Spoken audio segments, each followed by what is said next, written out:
we'll continue with Paticca Samuppada, a Pali word translated in English is dependent origination, Paticca Samuppada. So there's a sutra, Paticca Samuppada Sutra, because we have talked about it for quite a few weeks ago, and we may have forgotten some part of the concept in there. Many people ask, why were we born into this world? Where do I come from? Where would I go after I died? What is this existence all about? So it explains all these phenomena. Maybe just have a review today so that we can firmly remember it. Paticca Samuppada.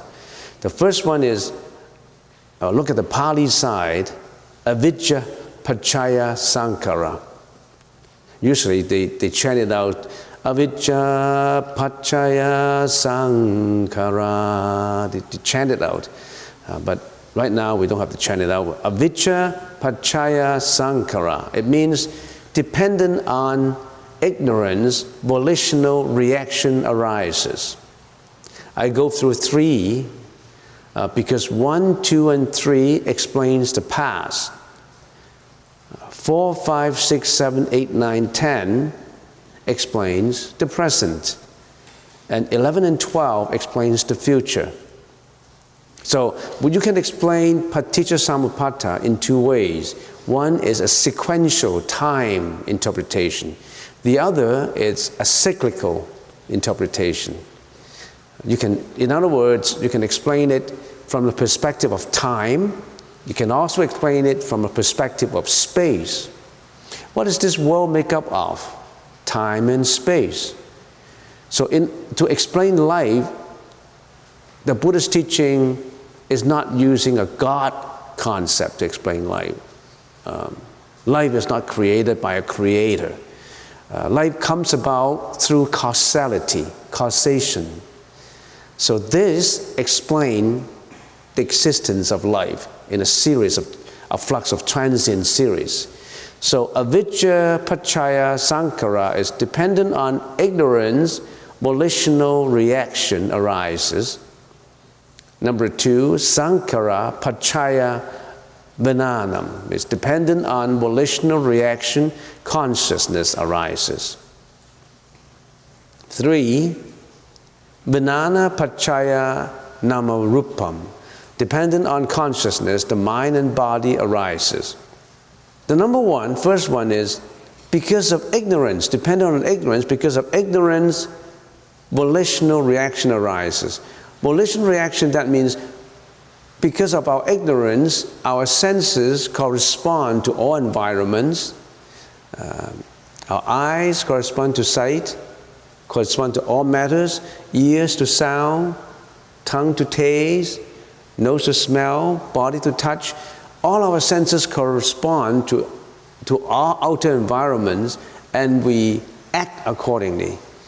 It produces mental afflictions, and we act accordingly because of ignorance. When we correspond with the outside world, a lot of mental afflictions arise in us. What are these mental afflictions? Greediness, jealousy, hatred, disappointment, fear, anxiety, because we react to the world. Through ignorance, because of this reaction, we perform deeds. The body can perform a lot of deeds. Body performs behavior, and this behavior could be in the form of good behavior, bad behavior, and neutral behavior. But not just the body behavior perform in the form of behavior to outside environments, we also, our mouth, our creating speech, cursing, lying, slandering, double-tonguing. Our mouth also reacts. Our mind reacts. And of course, the mind is the master controlling the speech and behavior. So all these, when we react with the environments because of our ignorance, we perform karma, karmic energy. Volitional reaction arises. So From the perspective of bad deeds, what did we do? The body can perform killing, stealing, and sexual misconduct for bad deeds. Of course, sometimes you also perform good deeds. So we create karma. So karmic energy, the nature of karmic energy is has three natures. It's either good, bad, or neutral. Sometimes you perform good karma, sometimes bad karma, sometimes neutral karma. So this volitional reaction, that means in the process of reacting to it, we are creating karmic energy. Every thought creates energy. Every speech, every behavior creates energy, karmic energy. And energy would not just disappear and don't worry, you kill somebody. Don't worry, because you kill somebody, you won't.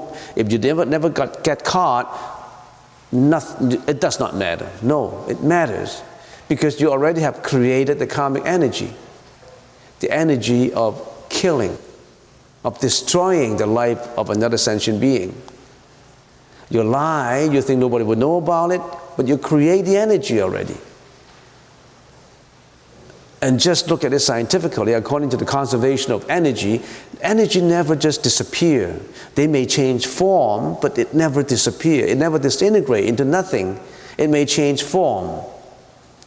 So because of our ignorance, all this volitional reaction giving rises to karmic energy arises. And when this karmic energy arises, it produces karma. And because of this karma, we have retribution. So depending on volitional reaction, consciousness arises. What is this consciousness? A person, every sentient being has 8 consciousnesses. We have the eye consciousness, the ear consciousness, the nose consciousness, the tongue consciousness, the body consciousness, the mentality, the 6 consciousness. Those are easy to identify. 6 consciousnesses. But there's also the 7th consciousness. We call it the manas consciousness. That is the ego consciousness. Because whenever mental affliction arises, you always attach the ego to it. That ego has been grounded in there since many, many lives ago. You always have that ego consciousness, the 7th consciousness in there, the manas consciousness. And also there is the 8th consciousness, which is called the alaya consciousness, and there is the banking storage consciousness.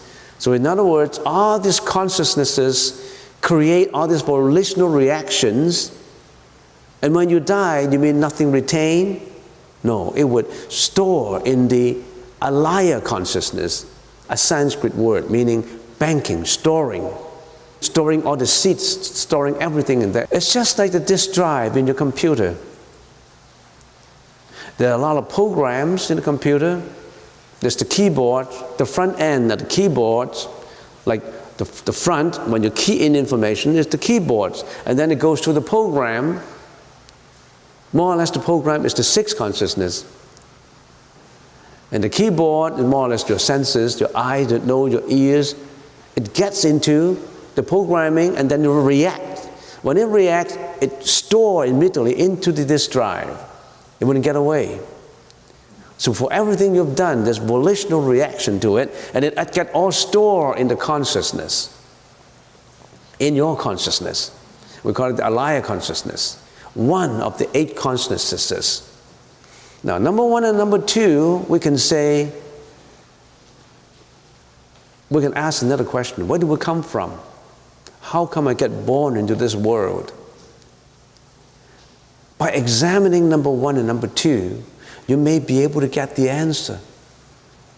The time perspective of the Buddhist teaching is not just one life. It extends into previous lives. And if you haven't got enlightened, getting away from the loop of reincarnation, you'll roll into the next life. So looking at this present life, you say, where do I come from? When a person dies, your eye consciousness would go. You can't see anymore. You're dead. At the juncture of death, the first consciousness that would be gone would be your eye consciousness. So the doctor rolls into your eyes and you know that, oh, this person is dead. And then your tongue consciousness, your nose consciousness, and gradually your ear consciousness. The ear consciousness would disintegrate, would disappear at a little later stage than the eye and the tongue. So that's the reason why when a person dies, he may not be able to see, he just couldn't feel any taste, no more smell because there's no movement of air, but he still can hear. He still may be able to hear you, even though he's clinically pronounced dead. He may still hear you. So, but all this consciousness would finally go. Your nose, your eye, your nose, your ear, your tongue, your body, your touch consciousness all go. And then what happened to the 6, 7 consciousness? The 6 and the 7 consciousness, the mano and the manas, would shrink together and get stored into alaya consciousness. In the ego and the mentality would shrink because, oh, I'm dead. So he knows he's dead. And then it shrinks into the ego consciousness, and then it further shrinks into the alaya consciousness, which is the banking consciousness. The example I use is a disk drive, but in this case, it's not a visible disk drive. It's not material we are talking about. A computer is material. Right now, we transcend material stage now into the consciousness level. Consciousness is not material. What am I made up of? What do you make up of? It's the body and mind. The body is material, but the mind, other than the brain, is not material. It is spiritual. Spiritual cannot be detected. Spiritual cannot even be detected by scientific methods. So that's the reason why science cannot prove the existence of consciousness after death. That's why science cannot prove the Bardo stage. In other words, you know what Bardo stage is? Science cannot prove ghosts. But science cannot prove non-ghosts too. In other words, science cannot say there's no consciousness, but science cannot prove there is consciousness. There's so many things that science cannot prove. In the discovery of atom, we think that many years ago, the scientists said, atom is the smallest. First we have elements, and then we have atoms, and then no. We can further subdivide atom into protons and electrons. So in other words, it can further, the smallest can be further disintegrated into smaller articles. And how would it go? What's the limit to it? No scientist can tell you. What is the limit to the smallest? Many years ago, atom is the smallest, then proton, electrons, neutrons, and maybe neutron can be further subdivided into even smaller. But the scientists have stopped at the proton level, neutron level. They can't do anything more. There's limitation in science. That's the smallest.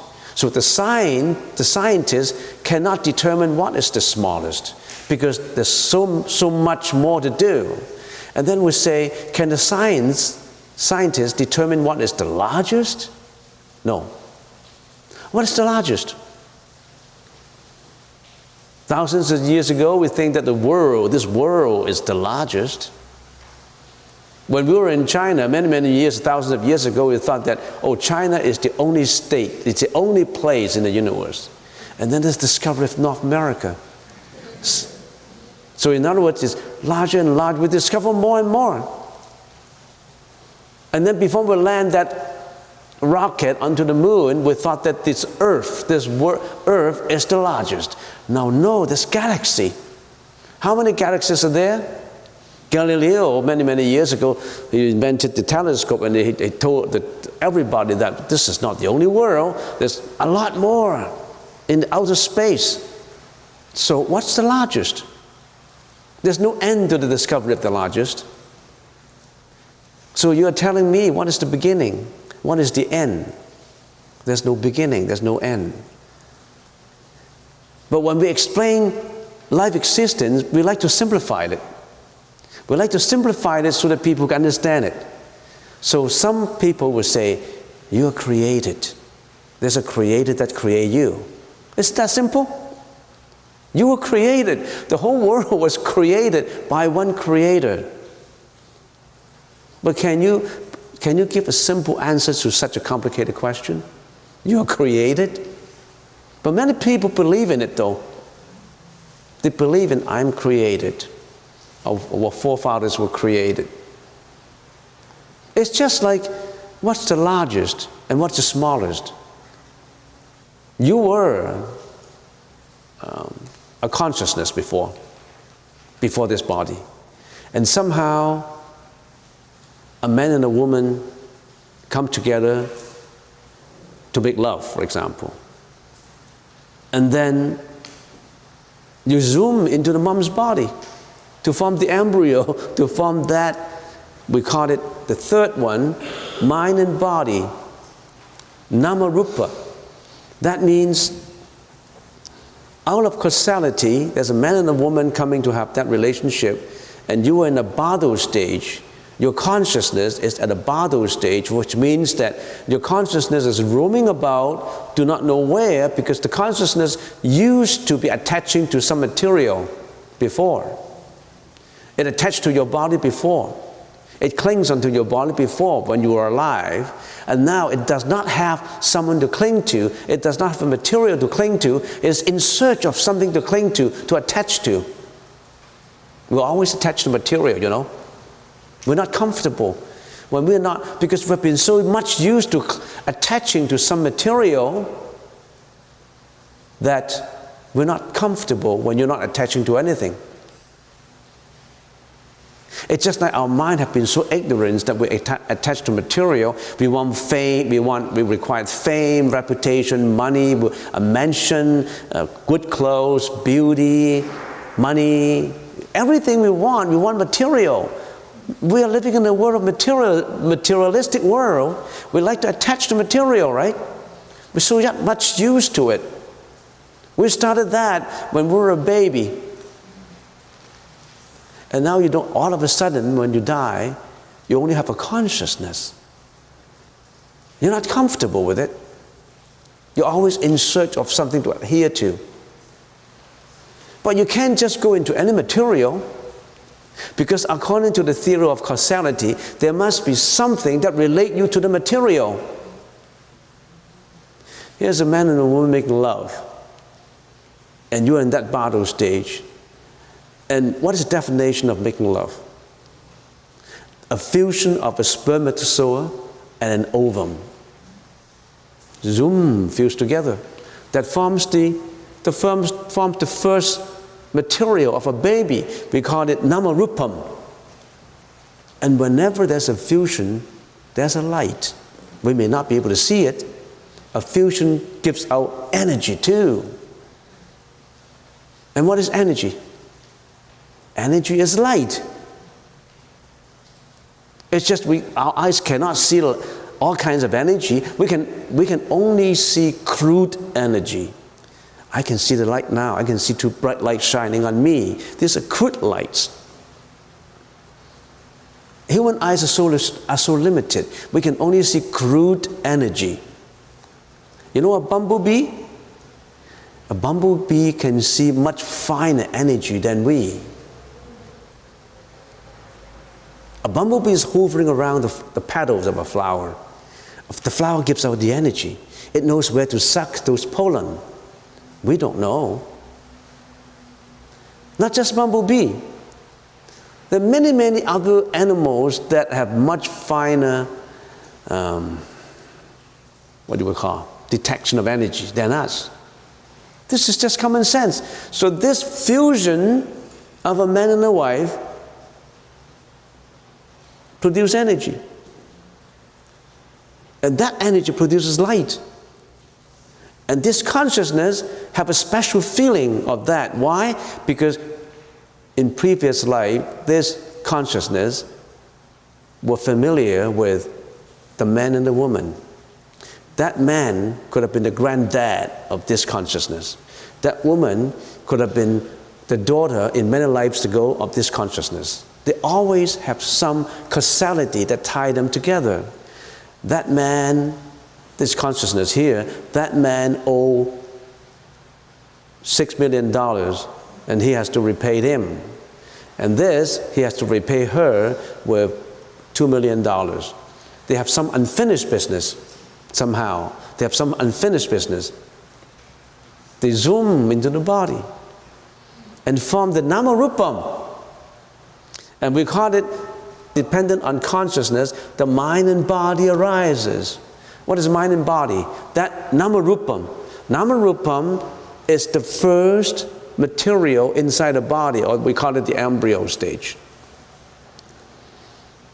But the Buddha gave it a name. It has a mind, it has a body. The mind is, of course, immature mind. The body is, of course, immature body. Now that explains the past. So you say, why did I get into this world? Because of your ignorance, that you have performed many volitional reactions that create all this karmic energy, and all this karmic energy leads you to your life, and then when you die, you swing into that consciousness, and then you roll into the next life again, you roll into this life again. Every life is like that. And if I am a careful reader, I would ask, you said number one is dependent on ignorance, volitional reaction arises. Where does ignorance come from? I mean, you're just cutting half the water and say, this is water. Where does the water come from? What is ignorance? What gives rise to ignorance? Are you not going to question that? Or you just accept what I said? It's not right to accept whatever I said. You start with ignorance. Well, how come you start with ignorance? Where does ignorance come from? Ignorance comes from what? Ignorance comes from, if I just use, I can go on and on and on, but I just use just one word and then I explain that word, of course. Ignorance comes from causality. Ignorance comes because of many reasons, many causes. And every one of these causes does not have its own nature. Say, for example, if a man kills a woman, of course, it's criminally ignorance. Why did he do that? Are there no reason for it? There must be many reasons why that man killed that woman. Of course, it's ignorance, right? It's not wisdom. Killing someone is not wisdom, it's ignorance. But where does that killing concept come from? It comes from ignorance. Where does ignorance come from? Ignorance comes from, why did he kill her? There are many reasons to it. And all these reasons tied together is like a labyrinth of reasons, one knot tying each other. And let's examine these reasons. Oh, they're husband and wife. And the man suspected the woman of adultery, for example. Why did he get the suspicion? Well, he saw her having a romance with another guy. But it happened that they just maybe bumped into an old friend at school. Actually, there was nothing like that happened. But because of his jealousy, he created a lot. Why did he have that jealousy?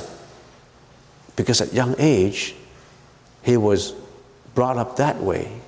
In his family, when he was young, he was brought up in a broken home, where the dad and the mom always have this kind of jealousy around, and that affect him.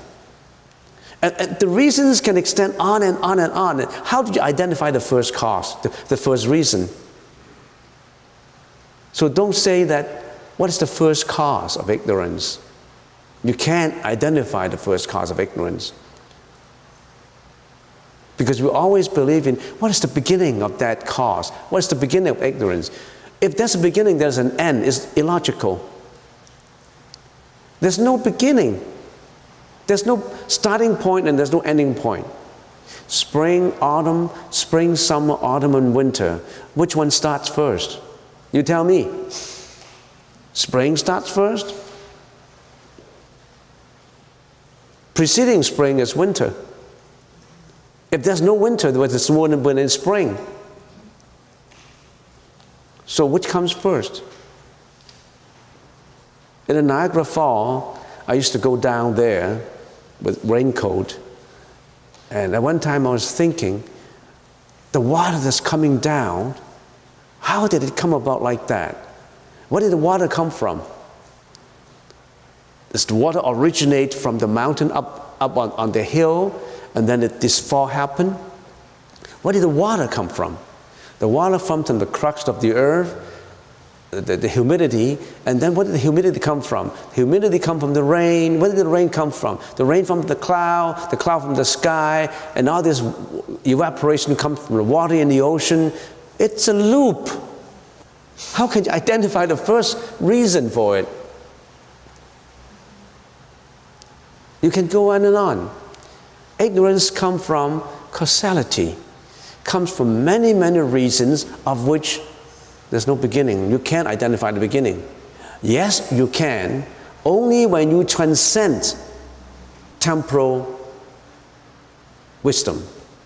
Only when you are the Buddha. You transcend regular wisdom. We call it Anuttara Samya Sambuddhi.